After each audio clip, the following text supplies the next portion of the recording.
Good morning, everybody. I'm talking low this morning because we have a big secret. Shh, don't tell anybody. My hubby ran me out of the pool room. He said I was taking too long to get my craft room done, and I was keeping the pool table all messed up, and we couldn't come up here and play pool in the winter. That's when we do things like that. So he made me put my stuff, all my boxes and stuff, back over in my craft room, which is across the hall from the pool room. And so, but I needed this table to do my video because it's under the big light, and this big light isn't big enough, but I'll be working on the light. So I sneaked in here this morning, and he's still sleeping, so I have to be real quick with this. So I'm going to give you a look at, these four things right here are going to be the Friday freebies in February. These are so cute. I'm calling these the bundles of goodness. And I saw someone else making these on Etsy. In fact, I found them on Pinterest, I think. So it was an old thing. I don't know if you can even still buy them. But I found a picture of them on Pinterest, but it led to an Etsy shop or an Instagram or something. I don't know about all that stuff too much. So I just had to make some. I thought this would make such a neat little gift. And I hope to even make some and sell them. I'm not promising. I'm not taking first dibs on anything. If I do, there would be $25 plus shipping. They have 3 or 4 kinds of fabric in here, some lace, some creepy cloth, several different kinds of little ribbon strips, some paper doilies. They're just cute as they can be. Up there are the giveaways for the over $3,000 $3,000. Over 3,000 members in the grandma group, and our January giveaway, and a couple of things go still in that. So I'm still putting those together, and I'll wrap them, and then maybe the ice will be gone on Monday, and I can get out of here and mail all this stuff. But this giveaway today will be one of these bundles of goodness. And first we're going to do, at the end of the video, I will leave you with these images so you can look at them really good and find your images. We're going to talk about images in just a minute. I'm still getting questions, so I'm going to try to answer some questions real quick. And then we're going to do the game to pick the winner of the Friday freebie in February. And what it is a question. I will ask you a question, and you will put your answer down under. See if you can answer the riddle. Put your answer in a comment box down under, and if more than one person gets it right, then we'll count the people that got it right and spin the wheel and pick the winner that way. You'll have 24 hours to answer the question, and I'll give you that at the end of the video. And then I'll leave you with those images. We'll talk about those images in just a minute.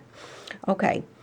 One of the questions I'm still getting is, do I turn my papers over when I'm baking? Sometimes I do. If I want the book to be really, really grungy and I want all the papers to be kind of dark, I do turn them over, because the one on top is going to be darker. The one that you put on your cookie sheet that faces up is going to be darker than the one that is laying flat on the cookie sheet. So it just depends. Doesn't matter. Do it any way you want to. How do I age keys? I don't. I do buy some of those. I bought 2 packages in 3 years. Those Tim Holtz little bitty tiny keys on the wall at Hobby Lobby, and the tiny ones. On the big keys, I use real keys, because before the pandemic, we did a lot of junking, and I would just buy my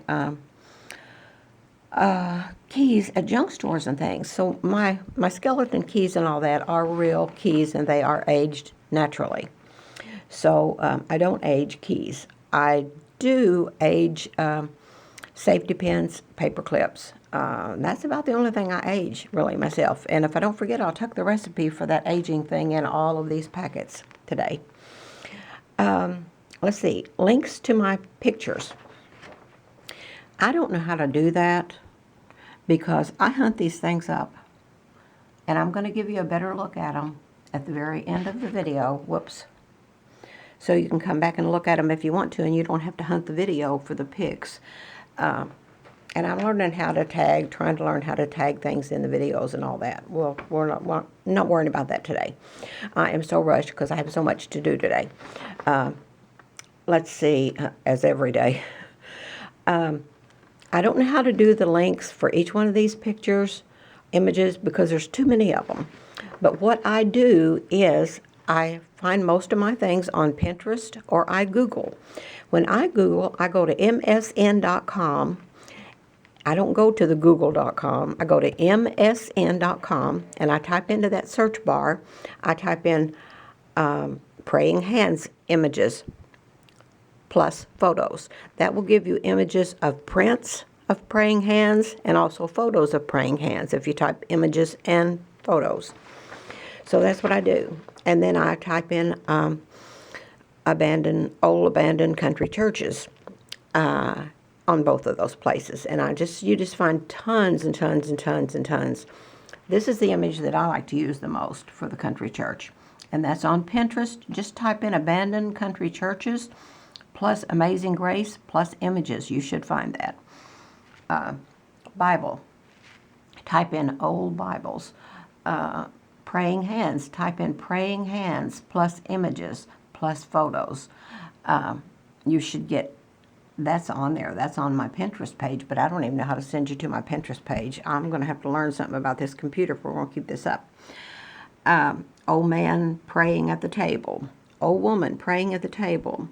Here's the church and here's the steeple plus image. This is a Bessie Pease Gutman image. Bessie Pease Gutman. Just type that in, plus little girl playing at the piano, plus image.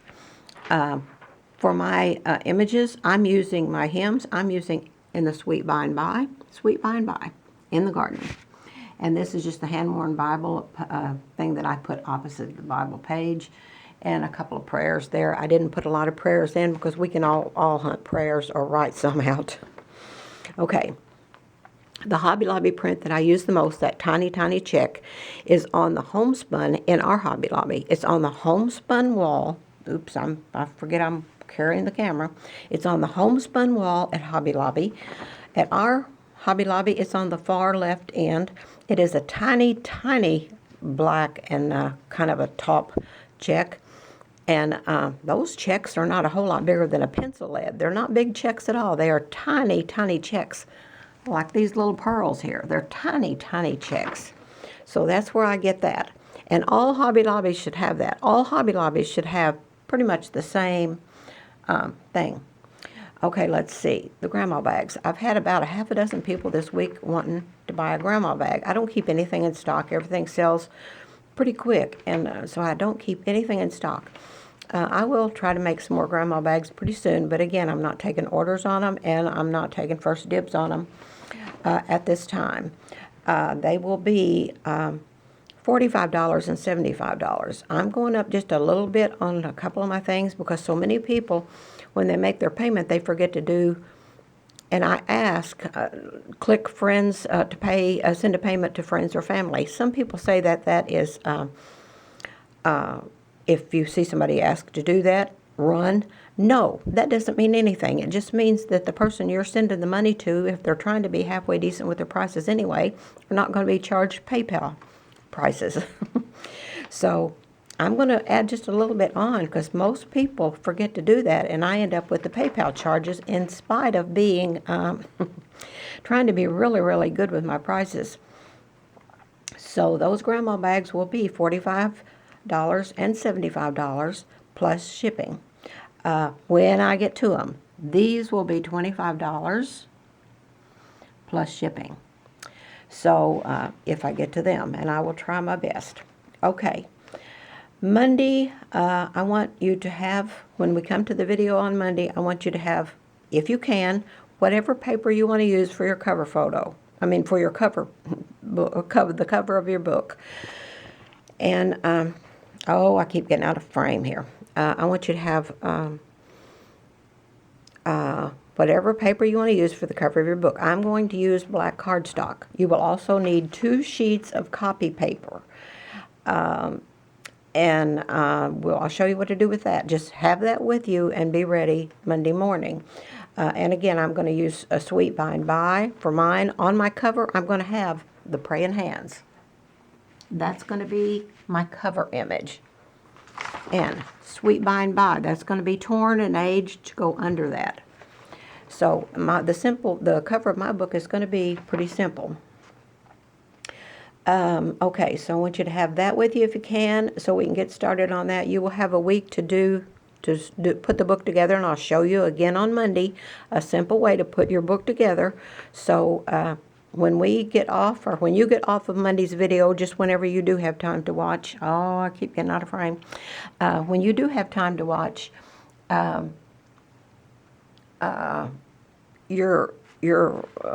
you will have a cover, and you will have the book. I'll show you how to stitch the book together with 3 simple stitches, and then you'll be ready. And then you'll age your cover if you want it aged. You don't have to age it. Some people are doing gratitude journals, and that's okay too.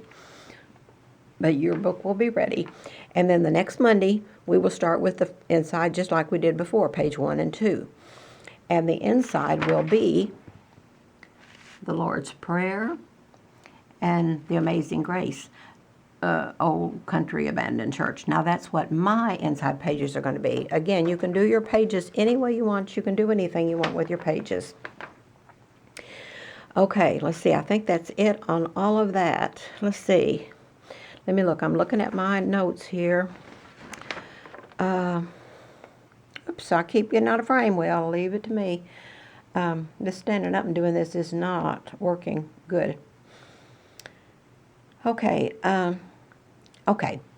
Now we're going to do a game to pick a winner, so that we're coming up to the end of the video. This is going to be, I wanted it to be even shorter than this morning, but that didn't happen. I'm going to ask a question. It's a riddle. I will also type it in the first comment box below. You type your answers to that riddle below in the other comment boxes. If more than one person, and there will probably be several, that know the answer, then I will count the right answers in the morning after 24 hours, and then spin the wheel to pick the winner for that. And that winner will get one of these bundles of goodness. Bundles of goodness. Okay, this is your question.